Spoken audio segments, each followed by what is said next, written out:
Welcome to Rocksolid Productions, where in this video we are checking out the wireless 8-button arcade pad coming from Retrobit.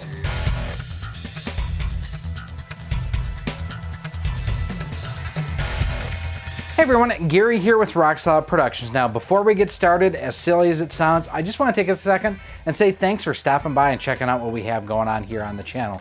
Without you, the viewer and the audience, I'd just be sitting here talking to myself in front of a camera. I really do appreciate you coming by, checking out what we have going on here on the channel.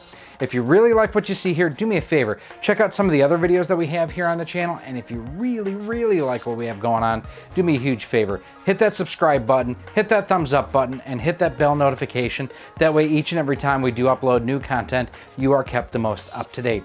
So one of the coolest pickups I had at the 2019 Portland Retro Gaming Expo is this guy here. This is the wireless 8-button arcade pad featuring Bluetooth technology from Retrobit, and the really awesome thing is it's officially licensed by Sega. So what we're gonna do, we're gonna take it out of the box, check it out, see how it comes out of the box and everything on the bench, and we are going to test it out. So looking at the front of the box here, we have wireless 8-button arcade pad featuring Bluetooth. So that's important here, the fact this is Bluetooth and not 2.4 gigahertz frequencies. This is actual Bluetooth. Compatible with Steam, PC, Mac, PS3, Android, and Switch on the bottom. On the side, you just have the Genesis logo. You know, just some odds and ends on it. Pretty simple and straightforward. So on the back, relive the controller that changed the game. This time, experience on a whole new level. The officially licensed Sega Genesis controller with Bluetooth wireless technology features rumble capabilities. That's interesting. And a 550 milliamp rechargeable battery. Play up to 20 hours on a full charge. That's pretty awesome. So checking out some of the other features here, it's officially licensed by Sega, featuring Bluetooth, compatible with Steam, PC, Mac, Android, and Switch. Rumble capability on supported games. That's got to be on, like, if you're playing on Steam, PC, and Mac. I don't know that any Genesis games would have a rumble feature on it. 10-meter range, 550 milliamp rechargeable battery, micro USB charge cable, up to 20 hours of gameplay on a full charge, features home and select buttons and X input, D input modes, compatible with the original Sega Genesis consoles via Retrobit receiver with Bluetooth technology, which is sold separately. So let's open this up and check it out. Pull it out of the sleeve, there we go.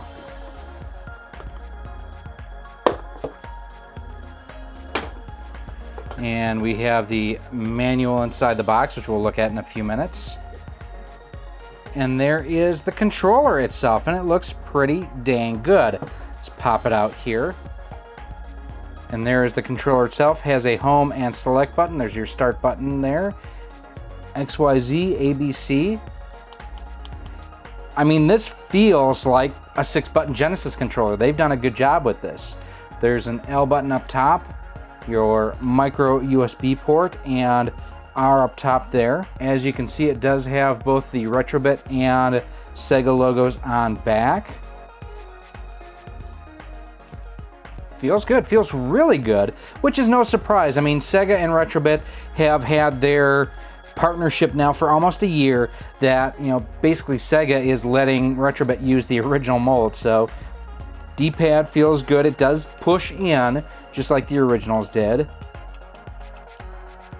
I'm still not as big of a fan of having XYZ be smaller than ABC, but, you know, again, I'm more of a Nintendo fan, so that's just more of what I'm used to.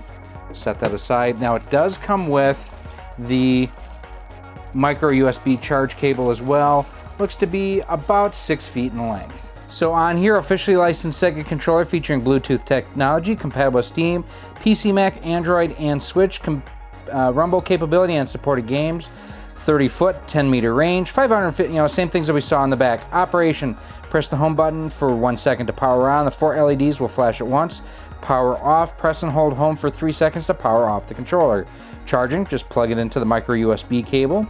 Low power, plug in the micro USB cable from the controller into a powered open USB slot. Sleep mode, controller will enter sleep mode if unpaired without a signal for 10 seconds. If paired but no button presses within 6 minutes, so auto power off in 6 minutes. Or if paired without a signal input for 3 minutes when sleep mode, press home to wake up controller. Connecting to devices, go to the switch home and go to controllers. Press home and Y to turn on the controller. The LEDs will go into search mode. Okay. So that basically walks you through how to use it with Switch. With Android up here. On an Android device, enable Bluetooth, press A and home to turn on the controller. For Amazon devices like the Fire Home and the Fire Stick and the Fire TV Cube, press A and home again. Windows, plug in micro USB cable from the controller, open USB slot. You can use it as a wired controller, looks like that way. Very similar on the Mac. On a PS3, plug in the micro USB cable from the controller to an open USB port on the PS3 while holding select. LED 1 will stay on, then press the home button. LED 1 4 will indicate the player, what player number basically that you are. And then the manual does also have other language support. Now before we get testing on the Switch, one thing I did want to let you know is I did test this out on my nVidia Sheild TV Pro for 2019, and it worked perfectly. What didn't work perfectly is capturing off of my nVidia Sheild TV. Because of the copy protection, everything that's in there, it just would not allow me to capture that footage on screen. All I can say is it worked. It worked using RetroArch, it worked using different emulators, it worked just using regular Android games through the system. So this does work really nicely with Android TVs. I would figure Fire Sticks and whatnot would probably work well too. To pair this to a Nintendo Switch, all that you do is you go into, and we will show you the screen right here, go into the controller screen, change grip order, and then all that you do is you hold down the home button and the Y button at the same time to initiate pairing. It'll show up on the screen and you are good to go. We are already connected and ready to go, as you can see. Now it just felt appropriate that if I'm going to test out a 6-button Genesis controller, we need to test it using the Genesis Classics for the Switch. And we're going to bypass the download for now. Now you can actually use this Bluetooth controller with your regular Genesis, Mega Drive, or even a Master System. They do offer a dongle that will connect to this. I kind of wish that would have been included. I realize that would have increased the price, but we're going to talk about that more when we wrap things up. Again, the D-pad, all the buttons just feel really good on this. And, I mean, just the molded shape feels spot on. That's not really surprising since they have such a close working relationship with Sega, with some of the other controllers that they've produced. There is no Street Fighter on here. We will play Street Fighter through the system elsewhere, but, I mean, if you're playing the Genesis, you gotta play Sonic, don't you? Now, one of the things on here is the fact that you really only need one button. So, I mean, this is not something that will really tax what we have going on here with the controller. Button response, it feels really good. D-pad feels really, really good. I'm liking the D-pad. I mean, it reminds me a lot of some of the other Retrobit Genesis and Saturn controllers that I've played in the past. It just feels, if you like those controllers, you're gonna like the way this feels.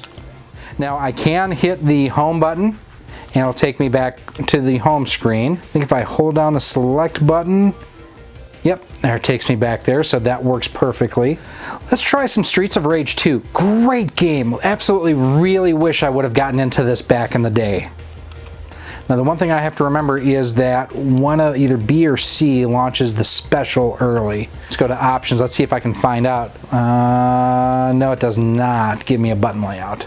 And we will take Axel to start. If you are a fan at all of Final Fight, I think you will love this game. Even if you do eat turkeys with your butt.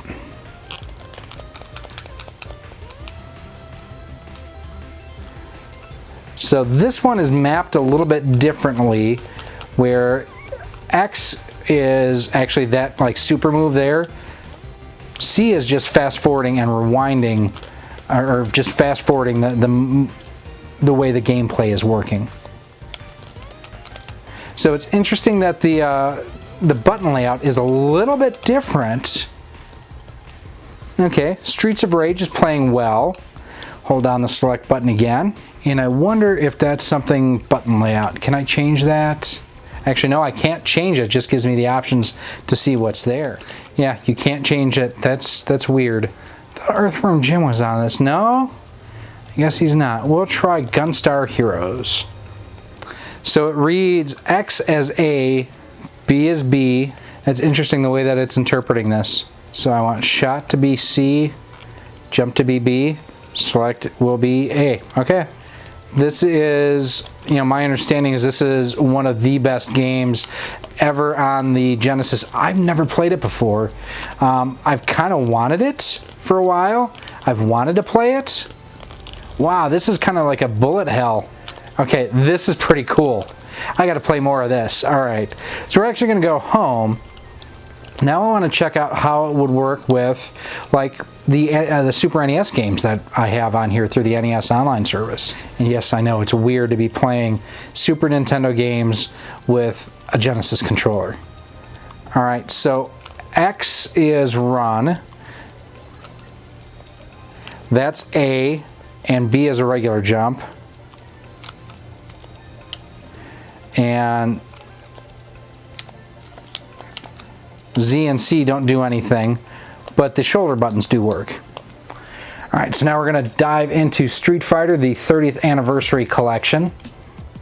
It'd be interesting to see how the buttons and everything, how the mapping responds to this, since it wasn't reading ABC as ABC, for example.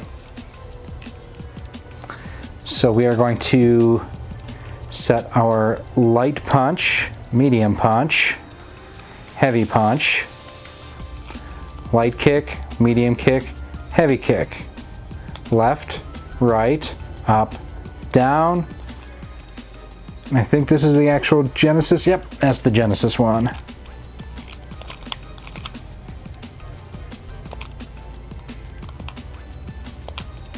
Got him! Now, many people may not know this about the lore, but the scar that Blanca has on his chest is due to receiving a Hadouken. Ow! Got him. That was close. I was able to pull off all the moves. One thing when you get to the older Street Fighter games is it moves so much slower that if you fly through the button movements, it doesn't register for you. Ooh, good counter there. Got him. So in the end, what do I think of the Bluetooth wireless 8-button Sega Genesis controller from Retrobit? It's interesting, it's very comfortable, and the buttons feel great. Everything is laid out very, very well.